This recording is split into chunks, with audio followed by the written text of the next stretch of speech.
नमस्कार, शब्द साची विंद के समाचार बुलेटिन में आपका स्वागत है। मैं हूं आपके साथ न्याजिया। शुरुआत करते हैं हेडलाइन से। बीड़ा पीएचसी में रीवा कलेक्टर का औचक निरीक्षण, स्टाफ नर्स सस्पेंड। रीवा में सड़क हादसे में घायल की हुई मौत। मुंबई में सिलेंडर ब्लास्ट होने से रीवा के युवक की हुई मौत। रीवा में जाम में फंसे डिप्टी सीएम। रीवा में सड़क पर जली कार।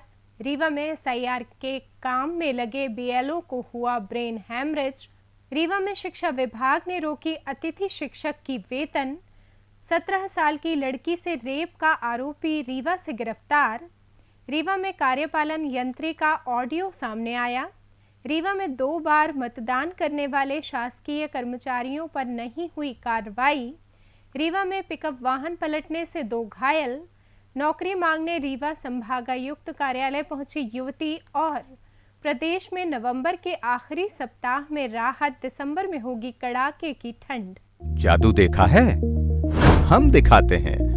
आप सोचिए, हम बनाते हैं। अपने घर या ऑफिस को सजाएं मनपसंद डिजाइन के कस्टमाइज वॉलपेपर्स, ब्लाइंड्स, पेंटिंग्स और लेजर कटिंग से बनी आकर्षक चीजों से। आज ही कॉल कीजिए 7611125428, क्योंकि आपकी कल्पनाओं को पंख देना भी जरूरी है।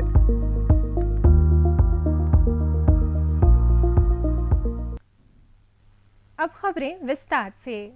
रीवा कलेक्टर प्रतिभा पाल ने मंगलवार को प्राथमिक स्वास्थ्य केंद्र बीड़ा का औचक निरीक्षण किया। अस्पताल में घोर लापरवाही मिलने पर कलेक्टर ने स्टाफ नर्स राजू देवी साकेत को तत्काल प्रभाव से निलंबित कर दिया है। निरीक्षण के दौरान स्वीकृत 17 कर्मचारियों में से केवल 4 ही मौके पर मिले। कलेक्टर ने उपस्थित रजिस्टर जब्त कर लिया है और अनुपस्थित स्टाफ पर कार्रवाई के निर्देश दिए हैं। निरीक्षण में पाया गया कि अस्पताल में कुल 17 का स्टाफ स्वीकृत है, लेकिन मौके पर केवल 4 चिकित्सकीय कर्मचारी ही उपस्थित थे। शेष कर्मचारी ड्यूटी से नदारद मिले। इस पर कलेक्टर ने गहरी नाराजगी जताई और रजिस्टर जब्त कर सभी अनुपस्थित कर्मचारियों के खिलाफ विभागीय कार्रवाई करने को कहा। मरीजों और उनके परिजनों ने कलेक्टर से शिकायत की कि स्वास्थ्य केंद्र में स्टाफ समय पर नहीं आता और इलाज में देरी होती है। कलेक्टर ने स्पष्ट किया कि मरीजों से जुड़ी लापरवाही किसी भी स्तर पर बर्दाश्त नहीं की जाएगी। कलेक्टर ने स्पष्ट किया कि मरीजों से जुड़ी लापरवाही किसी भी स्तर पर बर्दाश्त नहीं की जाएगी। कलेक्टर ने इस कार्रवाई पर क्या कहा, आइए जानते हैं। सिमरिया का एक पीएचसी हम लोगों ने विजिट किया और ये पाया कि जो स्वास्थ्य सुविधाएं होनी चाहिए वो इंफ्रास्ट्रक्चर अच्छा है, व्यवस्थित है, लेकिन जो डॉक्टर्स और स्टाफ नर्स की उपस्थिति थी वो भली प्रकार से नहीं थी। उनमें से काफ़ी सारे लोग अनुपस्थित थे। उन सभी को नोटिस भी दिए गए हैं और एक जो वहाँ मरीज और उनके अटेंडेंट थे उनके द्वारा एक नर्स की शिकायत की गई, तो उनकी शिकायत के तारतम्य में उनको निलंबित किया गया है। सभी जो जिले के स्वास्थ्य केंद्र हैं, चाहे वो सिविल अस्पताल हों, पीएचसी हों, सीएससी हों, बहुत भली प्रकार से अपना जो दायित्व है उसका निर्वहन करें, ये बहुत आवश्यक है। इसीलिए ये कार्रवाई की गई। आगे भी ऐसी कोई स्वास्थ्य केंद्रों पर क्या इसमें हम लोग प्लान कर रहे हैं कि आगे ब्लॉक लेवल समीक्षा बैठक एक बार सभी, जिसमें ब्लॉक की टीम रहेगी पीएचसी लेवल तक की, उनकी एक बैठक करके उनको एक बार न सिर्फ काम बताया जाए बल्कि उनकी यदि कोई विशेष समस्या है उसको भी सुना जाए, लेकिन स्वास्थ्य की जो सुविधाएं हैं वो भली प्रकार से कार्य करें, इसके लिए हम लोग प्रयास करेंगे। रीवा जिले के बेला गोविंदगढ़ मार्ग में हुए सड़क हादसे में घायल बाइक सवार की इलाज के दौरान मौत हो गई। घटना के संबंध में मृतक युवक के परिजन ने बताया कि 15 नवंबर को मैहर जिले के झिन्ना ताला निवासी प्रदीप सोंधिया बाइक से जा रहे थे। इसी बीच पीछे से आ रहे ट्रैक्टर ने बाइक को टक्कर मार दी। घटना के बाद तुरंत घायल को इलाज के लिए संजय गांधी चिकित्सालय में भर्ती कराया गया था, जहां इलाज के दौरान उनकी मौत हो गई। वहीं एक अन्य सड़क हादसे में घायल रतियापाल निवासी कोनिया थाना जयतवारा की भी मौत हो गई। इसके अलावा रीवा शहर के बिछिया थाना अंतर्गत महाजन टोला में सोमवार को शाम 5 बजे विनीत अहिरवार नाम के युवक ने फांसी लगाकर आत्महत्या कर ली। युवक ने आत्मघाती कदम क्यों उठाया, इसकी जानकारी अभी तक सामने नहीं आई है। पुलिस ने इस मामले में परिजनों के बयान दर्ज कर मामले की जांच शुरू कर दी है। मुंबई में गैस सिलेंडर फटने से रीवा के युवक की मौत हो गई। बताया जा रहा है कि रीवा जिले के चौराहटा थाना क्षेत्र निवासी राजीव दाहिया मुंबई के तनुजा इलाके में मजदूरी करता था। 22 नवंबर को वो खाना बना रहा था, तभी रसोई में रखा सिलेंडर ब्लास्ट हो गया, जिससे वो बुरी तरह झुलस गया। मौके पर मौजूद लोगों ने उसे स्थानीय अस्पताल में भर्ती कराया। हादसे की जानकारी मिलने पर परिजन रीवा से मुंबई पहुंचे। हालत गंभीर होने पर परिजन द्वारा घायल को रीवा के संजय गांधी अस्पताल लाया जा रहा था, जहां सोमवार रात रास्ते में ही उसकी मौत हो गई। पुलिस ने मर्ग कायम कर मामले की जाँच शुरू कर दी है। रीवा शहर में शादी समारोह शुरू होते ही सड़क पर भारी जाम की स्थिति निर्मित हो जाती है। इन दिनों आए दिन शहर के सभी मुख्य मार्गों में लंबा जाम देखने को मिलता है। इसके बावजूद भी रीवा का यातायात प्रबंधन नींद से नहीं जागता। सोमवार शाम शहर के ढेकहा में भारी जाम लगा रहा। इस दौरान डिप्टी सीएम राजेंद्र शुक्ल का वाहन भी जाम में फंस गया। इसकी खबर मिलते ही रीवा पुलिस प्रशासन की नींद उड़ गई। पूरा पुलिसिया तंत्र मौके पर पहुंचा, जिसके बाद जाम हटवाया गया। इसके बाद डिप्टी सीएम का वाहन निकल पाया। एडिशनल एसपी आरती सिंह ने मंगलवार को जाम की स्थिति से निपटने के लिए सभी थाना प्रभारियों से 3-3 पुलिसकर्मियों के नाम मांगे, जो अब शाम 4 बजे से रात 11 बजे तक यातायात व्यवस्था संभालेंगे। रीवा के चुरहटा थाना क्षेत्र में सोमवार शाम उस समय अफरा तफरी मच गई जब निर्मल सिटी के बाहर खड़ी एक कार अचानक आग की चपेट में आ गई। टोयोटो एजेंसी के सामने हुई घटना में कार कुछ ही मिनटों में पूरी तरह जलकर खाक हो गई। उस समय सड़क पर लोगों की आवाजाही अधिक थी, लेकिन हादसे में कोई घायल नहीं हुआ। ये बड़ी राहत रही। प्रत्यक्षदर्शियों के अनुसार शाम करीब 7 बजे वाहन से धुआं उठता दिखाई दिया। ड्राइवर जैसे ही कार से बाहर आया, इंजन से चिंगारी निकली और कुछ ही सेकंड में आग भड़क उठी। तेज लपटों ने कार को घेर लिया और आग कई फीट ऊंचाई तक उठने लगी। आसपास के लोगों ने तुरंत पुलिस व फायर ब्रिगेड को सूचना दी।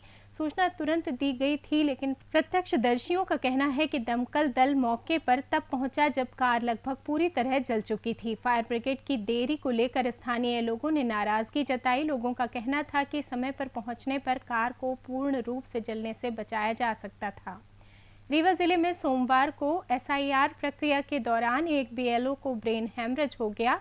उन्हें फौरन रीवा ले जाकर अस्पताल में भर्ती कराया गया। पुष्पराज नगर में पदस्थ सहायक शिक्षक विजय पांडे की बीएलओ के तौर पर ड्यूटी लगी थी। फिलहाल उनकी हालत स्थिर है।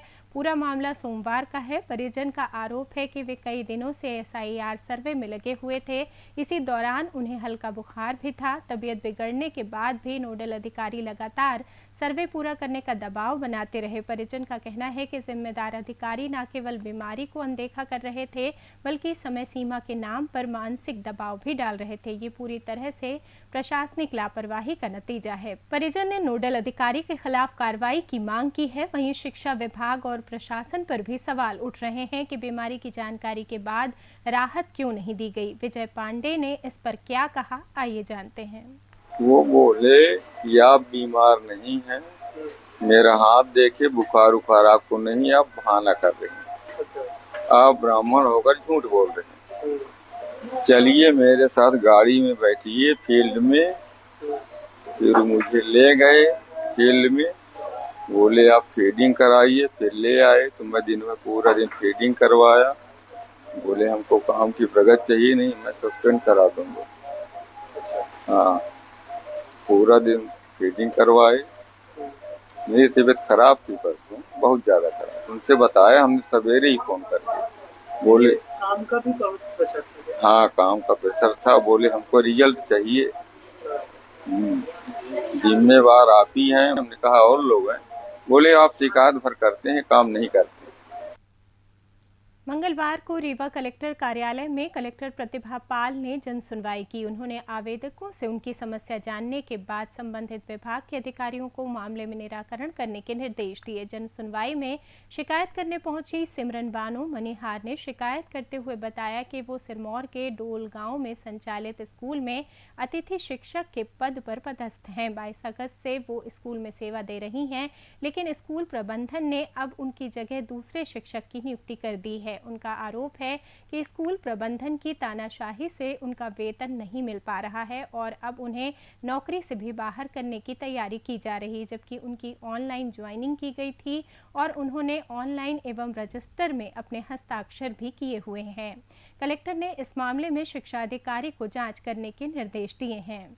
मऊगंज जिले के लौर थाना पुलिस ने 8 महीने से लापता 17 वर्षीय नाबालिग लड़की को रीवा से संरक्षण में लिया है। रेप के आरोपी मोहम्मद इब्राहिम उर्फ सलमान खान को भी गिरफ्तार कर न्यायिक हिरासत में भेज दिया गया है। थाना प्रभारी गोविंद तिवारी ने बताया कि युवती के लापता होने की शिकायत 17 मार्च 2025 को दर्ज की गई थी। पुलिस ने मामला दर्ज कर जांच शुरू की। जांच के दौरान पुलिस को सूचना मिली कि लापता युवती रीवा शहर में है। इस सूचना के आधार पर पुलिस टीम 22 मई 2025 को रीवा पहुंची और नाबालिग को बरामद किया।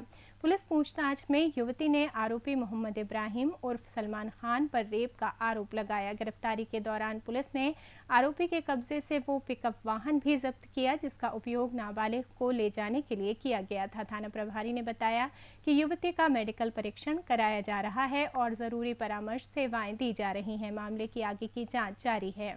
रीवा में ग्रामीण यांत्रिकीय कार्यपालन यंत्री एसबी रावत का नया ऑडियो वायरल हुआ है। ये ऑडियो उनके और उपयंत्री प्रवीण पांडे के बीच हो रही बातचीत का है, जिसमें एसबी रावत एक जांच प्रतिवेदन के मामले में सुझाव देते हुए कह रहे हैं कि 5 लाख रुपए मऊगंज कलेक्टर को दे देते तो ये स्थिति ही नहीं बनती। इतना ही नहीं, उन्होंने न्यायपालिका पर भी सवाल उठाए हैं। बता दें, इससे पहले कार्यपालन यंत्री ने जिला पंचायत कार्यालय में लिपिकों पर पैसा लेकर प्रतिवेदन बदलने की बात कही थी। इस मामले के बाद जिला पंचायत सीईओ ने कार्यपालन यंत्री को नोटिस जारी किया था, लेकिन इसके बाद पूरे मामले को दबा दिया गया। ऐसे में अब पूरे सिस्टम पर सवाल खड़ा हो रहा है। वहीं इस मामले में सामाजिक कार्यकर्ता शिवानंद द्विवेदी ने ऐसे अधिकारियों पर कार्रवाई करने की मांग रखी है। यहाँ के जो कार्यपालन यंत्री हैं ग्रामीण यांत्रिकी सेवा संभाग क्रमांक 2 के श्री एसबी रावत, ये उनके बीच में श्री प्रवीण पांडे जो उप यंत्री सर्व शिक्षा मिशन नई गढ़ी के हैं, उनके बीच में मोबाइल कम्युनिकेशन हो रहा है, जिसमें एक ऑडियो भी वायरल हुआ है, जिसमें उपयंत्री के द्वारा ये कहा जा रहा है कि उनके विरुद्ध जो वसूली बनाई गई है, जो जांच प्रतिवेदन कार्यपालन यंत्री एसबी रावत के द्वारा जो दिया गया है वो सही नहीं है।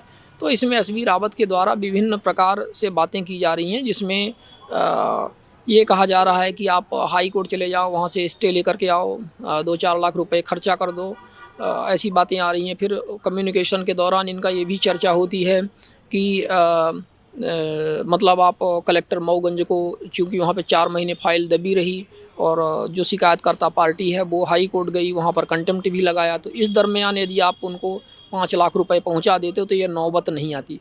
तो मतलब इसमें सीधा सा ये है कि कार्यपालन यंत्री एसबी रावत का एक पहले भी वीडियो वायरल हुआ था, जिसमें उन्होंने सीओ जिला पंचायत और उनके कार्यालय में भी भ्रष्टाचार का आरोप लगाया था इस तरह से, और कहा था कि तमाम लेन देन करके ये चीज़ें होती हैं। तो सवाल ये है कि ना तो अभी तक उसमें कोई कार्यवाही हुई, या कि सीओ जिला पंचायत ये बताएं कि उनके कार्यालय में कौन पैसे लेता है, कहाँ किसको पैसे मिला और कैसे, और उसके लिए जिम्मेदार कौन है। यदि वो जिम्मेदार नहीं है तो रावत जिम्मेदार है, रावत जिम्मेदार नहीं है तो सीओ जिला पंचायत और उनके कार्यालय के लोग जिम्मेदार हैं। एक बात हो गई।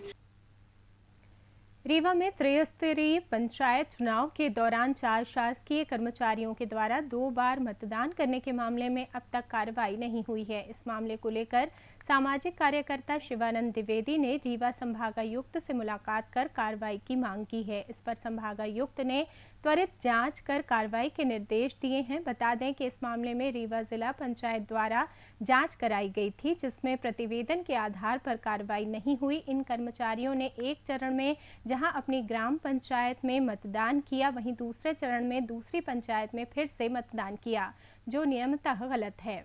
एक्चुअली क्या है कि एक गंगेर जनपद की सिदहा ग्राम पंचायत है, जिसमें वहाँ के जो जीआरएस हैं, वर्तमान में इनकी सेवा समाप्त हो चुकी है, दिलीप कुमार गुप्ता इनका नाम है। तो इनके स्वयं और इनके परिवार के 4 अन्य सदस्यों के द्वारा वर्ष 2022 में जो त्रिस्तरीय पंचायत का चुनाव हुआ था, उसमें इन्होंने सिदहा ग्राम पंचायत से और साथ में त्योंथर जनपद की कटरा ग्राम पंचायत, दोनों में इन्होंने साथ में मतदान किया। साथ में मतलब कि जैसे मान लीजिए आज मतदान हो रहा है तो अगले चरण में दूसरे जगह पे मतदान होगा, दूसरी तहसील में।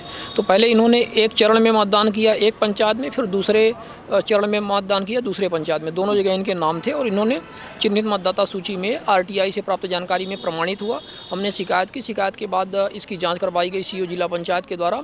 और साथ में जब जांच प्रतिवेदन आया तो उसमें स्पष्ट तौर पर उल्लेखित है कि इन्होंने दोनों पंचायतों में इस तरह से जालसाजी करते हुए, धोखाधड़ी करते हुए शासन के साथ में इन्होंने 2 जगह से एक साथ मतदान किया है।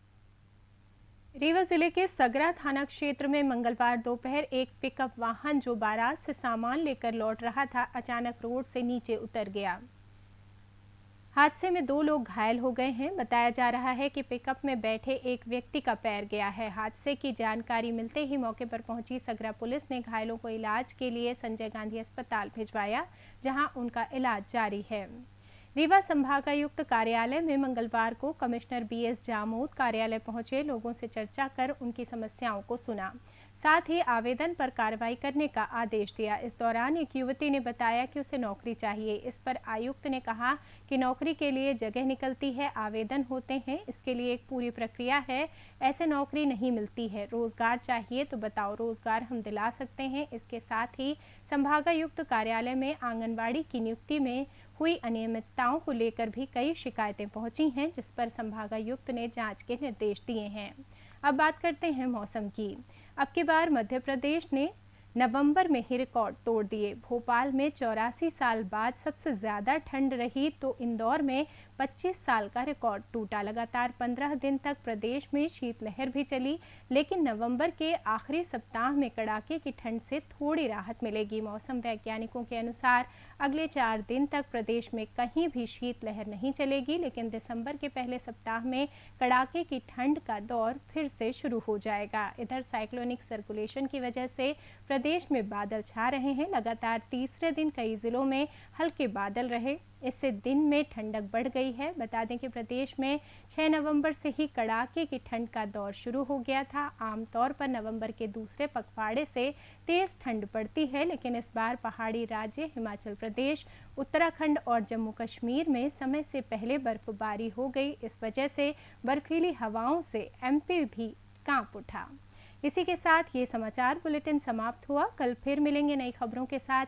जुड़े रहिए शब्दसाची विंध्य से, और विंध्य से जुड़ी तमाम खबरों के लिए हमारे चैनल को सब्सक्राइब कर दें। अपने आसपास की खबरें हम तक पहुंचाने के लिए स्क्रीन पर दिए नंबर पर आप संपर्क भी कर सकते हैं। धन्यवाद।